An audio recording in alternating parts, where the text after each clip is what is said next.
Bismillahirrahmanirrahim. Assalamualaikum warahmatullahi wabarakatuh.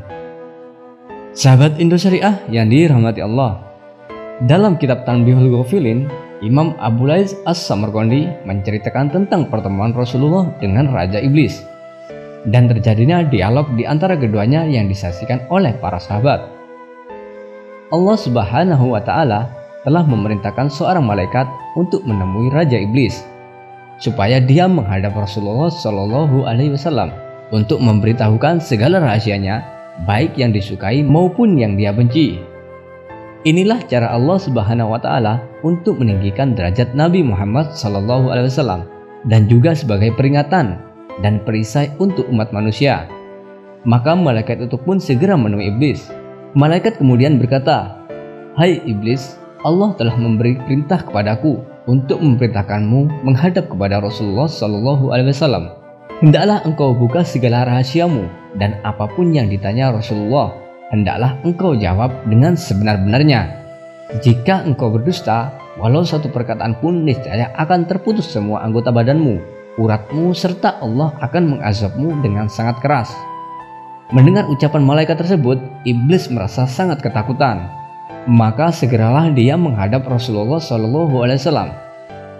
Diriwayatkan dari Mu'az bin Jabal dari Ibnu Abbas, ia berkata, ketika kami bersama Rasulullah Shallallahu Alaihi Wasallam di sebuah rumah sahabat dari golongan Ansor dalam sebuah jamaah, tiba-tiba ada seorang yang mengetuk pintu dari luar.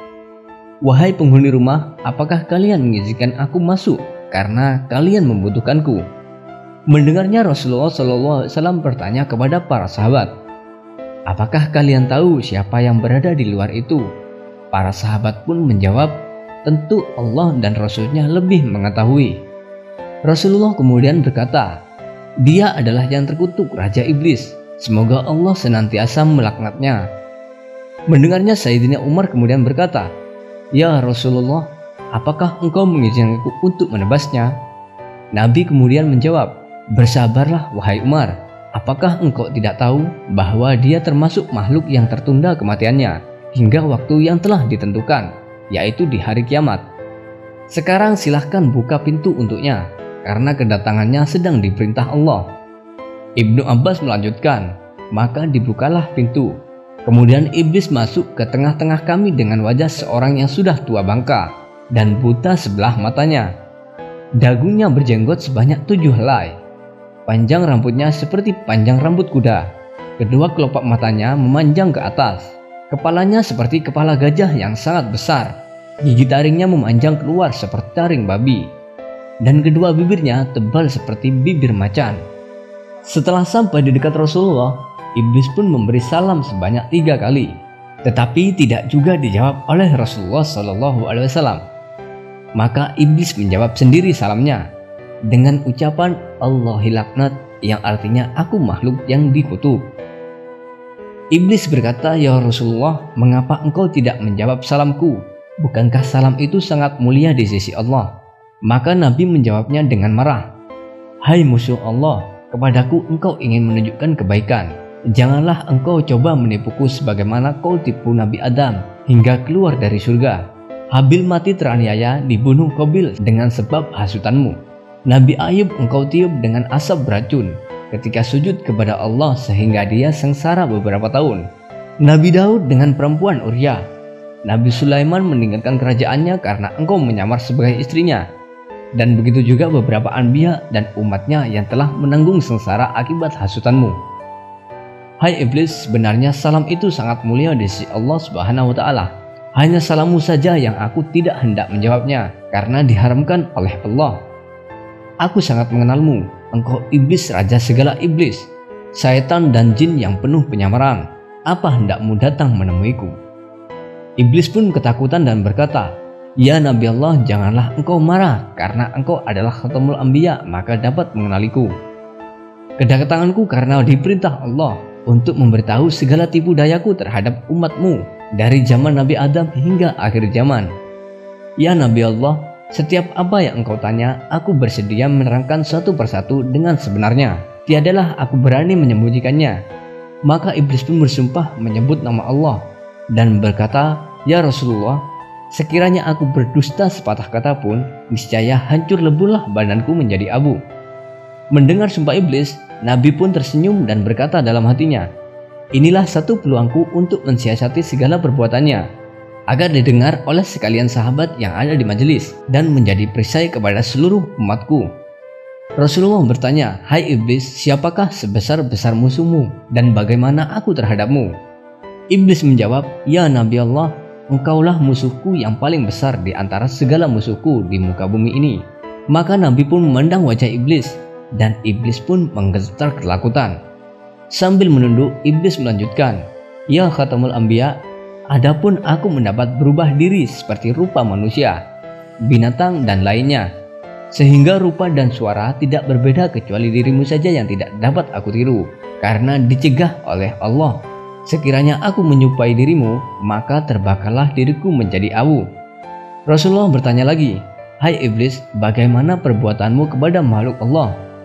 Iblis menjawab, adalah satu kemajuan perempuan yang meregangkan kedua pahanya kepada laki-laki yang bukan suaminya, membuka setengahnya hingga mengeluarkan benih yang rusak sifatnya. Aku goda manusia supaya meninggalkan sholat, berbuat durhaka, dan aku lalaikan mereka dengan harta benda, emas, perak, permata, rumahnya, tanahnya, ladangnya, supaya hasilnya dibelanjakan ke jalan yang haram. Demikian juga ketika pesta yang bercampur antara laki dan perempuan. Di sana aku lepaskan sebesar-besar godaanku supaya hilang kesadaran dan meminum arak. Apabila terminum arak itu, maka hilanglah akal pikiran dan malunya. Lalu aku ulurkan tali cinta antara keduanya, dan terbukalah beberapa pintu maksiat yang besar. Aku bisikkan perasaan hasad, dengki, hingga beberapa perbuatan zina. Apabila mereka teringat akan salah, lalu mereka hendak bertaubat dan berbuat amal ibadah, aku rayu mereka supaya mereka tidak melakukannya. Bertambah keras aku goda supaya mereka melakukan maksiat dan mengambil istri orang. Bila kena goda hatinya, maka timbullah rasa riya, takabur, sombong, dan melengahkan amalnya. Bila pada lidahnya, mereka akan gemar berdusta, mencela, dan suka mengumpat. Demikian aku goda mereka setiap saat. Rasulullah bertanya lagi, hai iblis, mengapa engkau bersusah payah melakukan pekerjaan yang tidak mendatangkan faedah, bahkan menambah laknat yang besar, serta siksa yang besar kepadamu di neraka yang paling bawah? Hai yang dikutuk Allah, siapakah yang menjadikanmu? Siapa yang melanjutkan usiamu? Siapa yang menerangkan matamu? Siapa yang memberi pendengaranmu? Siapa yang memberi kekuatan anggota badanmu? Iblis menjawab, semuanya itu adalah anugerah dari Allah Subhanahu wa Ta'ala yang maha besar. Tetapi hawa nafsu dan takabur membuatku menjadi jahat. Engkau lebih tahu bahwa diriku telah beribu-ribu tahun menjadi ketua dari seluruh malaikat, dan pangkatku telah dinaikkan dari satu langit ke satu langit yang lain. Kemudian aku tinggal di dunia, beribadah bersama sekalian malaikat dalam beberapa waktu lamanya. Tiba-tiba datang firman Allah Subhanahu wa Ta'ala hendak menjadikan seorang khalifah di dunia ini. Maka aku pun membantahnya. Allah menciptakan Adam dan diperintahkan seluruh malaikat untuk memberi hormat kepada Adam, kecuali aku yang ingkar. Oleh karena itu Allah murka kepadaku, dan wajahku yang tampan rupawan dan bercahaya berubah menjadi keji dan kelam. Aku merasa sakit hati. Kemudian Allah menjadikan Adam raja di surga, dan dikaruniakan seorang permaisuri bernama Siti Hawa yang memerintahkan seluruh bidadari. Aku bertambah dengki dan dendam kepada mereka. Akhirnya aku berhasil menipu mereka melalui Siti Hawa yang menyuruh Adam memakan buah khuldi. Lalu keduanya diusir dari surga ke dunia. Keduanya berpisah beberapa tahun dan dipertemukan Allah di padang Arafah sehingga mereka memiliki beberapa orang anak. Aku kemudian menghasut anak lakinya yang bernama Qabil supaya membunuh saudaranya yaitu Habil. Itu pun aku masih tidak puas, dan berbagai tipu daya aku lakukan sehingga hari kiamat. Sebelum engkau lahir di dunia, aku beserta bala tentaraku dengan mudah dapat naik ke langit untuk mencuri segala rahasia, serta tulisan yang menyuruh manusia beribadah, serta balasan pahala dan surga kepada mereka. Kemudian aku turun ke dunia dan memberitahu manusia yang lain daripada apa yang sebenarnya aku dapatkan, dengan berbagai tipu dayaku hingga mereka tersesat. Tetapi sejak engkau lahir ke dunia ini, aku tidak dibenarkan oleh Allah untuk naik ke langit serta mencuri rahasia lagi, karena banyak malaikat yang menjaga di setiap lapisan pintu langit. Jika aku masih bersikeras hendak naik, maka malaikat akan melontarkan anak panah dari api yang menyala. Sudah banyak bala tentaraku yang terkena lontaran api itu, dan semuanya terbakar menjadi abu. Maka besarlah kesusahanku dan bala tentaraku untuk menjalankan tugas menghasut manusia. Rasulullah bertanya lagi, "Hai iblis, jika umatku sholat karena Allah, bagaimana keadaanmu?" Iblis menjawab, "Inilah sebesar-besar kesusahanku. Gemetarlah badanku, lemahlah tulang sendiku."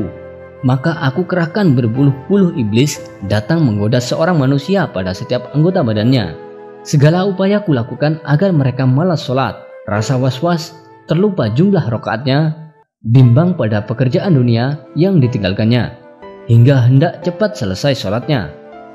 Aku juga membuat mereka hilang khusyuknya, matanya senantiasa melirik ke kanan dan ke kiri, telinganya senantiasa mendengar orang bercakap-cakap, serta bunyi-bunyi yang lainnya. Sebagian iblis aku perintahkan duduk di belakang badan orang yang sholat itu, supaya dia tidak kuasa sujud berlama-lama. Itu semua membawa kepada kurangnya pahala sholat mereka. Jika para anak buahku tidak berhasil menggoda umatmu, maka aku sendiri yang akan menghukum mereka dengan seberat-berat hukuman. Rasulullah SAW bertanya lagi, "Jika umatku membaca Al-Quran karena Allah, bagaimana perasaanmu?" Iblis menjawab, "Jika mereka membaca Al-Quran karena Allah, maka terbakarlah tubuhku dan putus segala uratku, dan aku pun lari darinya. Jika umatku mengerjakan haji karena Allah, bagaimana perasaanmu?" Iblis menjawab, "Binasalah diriku, gugurlah daging dan tulangku, karena mereka telah mencupkan rukun Islamnya. Jika umatku berpuasa karena Allah, bagaimana keadaanmu?" Iblis menjawab, "Ya Nabi Allah, inilah bencana yang paling besar. Bahayanya kepadaku apabila masuk awal bulan Ramadan, maka memancarlah cahaya dari aras. Bahkan seluruh malaikat menyambut dengan sukacita. Bagi orang yang berpuasa, Allah akan mengampunkan segala dosa yang lalu dan digantikan dengan pahala yang amat besar, serta tidak dicatat dosanya selama dia berpuasa. Yang menghancurkan hatiku ialah segala isi langit dan bumi, yakni malaikat, bulan, bintang, hewan dan tumbuhan, semuanya siang malam mendoakan ampunan bagi orang yang berpuasa. Pada hari di mana umatmu mulai berpuasa menjalankan perintah Allah, datanglah sebagian malaikat dengan garangnya. Para malaikat itu menangkapku dan juga bala tentaraku, para jin kafir, syaitan dan jin ifrit. Lalu dipasunglah kaki dan tangan kami dengan besi panas, dirantai serta dimasukkan ke dalam bumi yang paling dalam. Dan di sana pula beberapa azab yang lain telah menunggu kami. Hingga setelah habis bulan Ramadan, barulah kami dilepaskan. Umatmu telah merasakan ketenangan berpuasa dan bersahur seorang diri di tengah malam tanpa rasa takut, dibandingkan bulan-bulan biasanya. Hai iblis, bagaimana seluruh umatku menurutmu? Iblis menjawab, seluruh umatmu adalah sebesar-besar musuhku. Tiada upayaku melawannya, dan tiada satupun tipu dayaku yang dapat masuk kepada mereka, karena engkau sendiri telah berkata, seluruh umatmu adalah seperti bintang di langit, yang petunjukmu sudah mereka laksanakan. Bagaimana tipu daya engkau kepada umatku? Iblis menjawab, umatmu ada 3 macam. Yang pertama seperti hujan dari langit yang menghidupkan segala tumbuhan, yaitu ulama yang memberi nasihat kepada manusia supaya mengerjakan perintah Allah dan meninggalkan larangannya. Seperti kata malaikat Jibril, ulama itu adalah pelita dunia dan juga pelita akhirat. Yang kedua, umatmu seperti tanah yang subur, yaitu orang yang sabar, syukur, dan ridho dengan karunia Allah, suka beramal soleh, tawakal kepada Allah, dan selalu berbuat kebaikan. Yang ketiga, umatmu seperti Fir'aun, yang terlampau tamak dengan harta dunia, serta dihilangkan segala bentuk amal dunia dan akhiratnya. Maka aku pun bersuka cita, lalu masuk ke dalam badannya. Aku putar hatinya ke lautan durhaka, dan aku bisa mengarahkannya kemana saja untuk mengikuti kehendakku. Hai iblis, siapa yang serupa dengan engkau? Iblis menjawab, orang yang meringankan syariatmu dan benci belajar agama Islam. Hai iblis, siapa yang mencahayakan wajahmu? Iblis menjawab, orang yang berdosa, pelaku maksiat, bersumpah bohong, bersaksi palsu, dan pengingkar janji. Hai iblis, apakah rahasia engkau kepada umatku? Iblis menjawab, jika dari umatmu pergi buang air besar, tidak membaca doa pelindung syaitan, maka tanpa dia sadari aku gosok-gosokkan najisnya sendiri ke badannya. Hai iblis, jika umatku berada di dalam kamar bersama istrinya, apa yang kamu lakukan? Iblis menjawab, jika umatmu hendak bersetubuh dengan istrinya, serta membaca doa pelindung syaitan, maka larilah aku dari mereka. Jika tidak, aku akan bersetubuh dahulu dengan istrinya, dan bercampurlah benihku dengan benih istrinya. Maka jika menjadi anak, anak itu akan gemar melakukan pekerjaan maksiat, malas kepada kebaikan, dan menjadi anak durhaka. Ini semua karena kelalaian ibu dan bapak mereka sendiri. Namun sebaliknya, jika mereka berdoa saat hendak bersetubuh, maka sulitlah bagiku untuk menggoda anak keturunannya. Begitu juga ketika mereka makan tanpa membaca bismillah, maka aku yang lebih dulu makan daripadanya, walaupun mereka makan tiadalah mereka merasa kenyang. Hai iblis, dengan jalan apa umatku dapat menolak tipu dayamu? Iblis menjawab, seseorang yang berbuat dosa, kemudian dia kembali bertaubat kepada Allah, menangis menyesal akan perbuatannya. Hai iblis, siapakah orang yang paling engkau sukai? Iblis menjawab, lelaki dan perempuan yang tidak mencukur bulu ketiak dan bulu kemaluannya selama 40 hari. Disitulah aku mengecilkan diri, bergantung di sana, bersarang dan berbuai seperti dipijat bulu-bulu itu.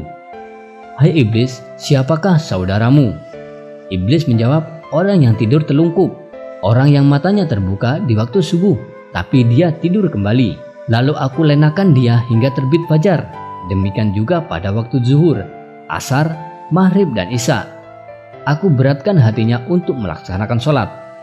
Hai iblis, apakah jalan yang membinasakan dirimu? Iblis menjawab, orang yang banyak menyebut nama Allah, bersedekah dengan tidak diketahui orang banyak, bertaubat dan sering membaca Al-Quran dan sholat di tengah malam. Hai iblis, apakah yang dapat memecahkan matamu?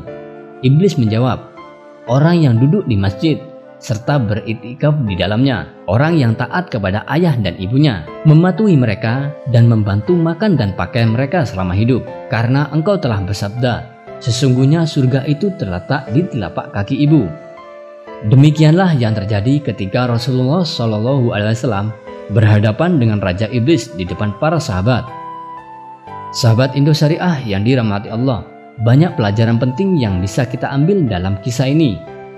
Yang pertama, hendaklah kita membaca doa sebelum kita melaksanakan segala sesuatu, seperti hendak makan, buang hajat, ataupun akan berkumpul dengan istri, agar keturunan kita dijauhkan dari godaan iblis, yang mana iblis sudah menjelaskan kalau mereka tidak akan mudah menggoda anak kita jika kita berdoa sebelum melakukannya dengan istri kita.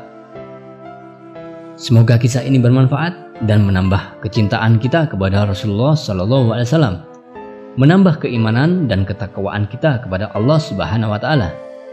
Wabillahi taufiq wal hidayah, waridha wal inayah. Wassalamualaikum warahmatullahi wabarakatuh.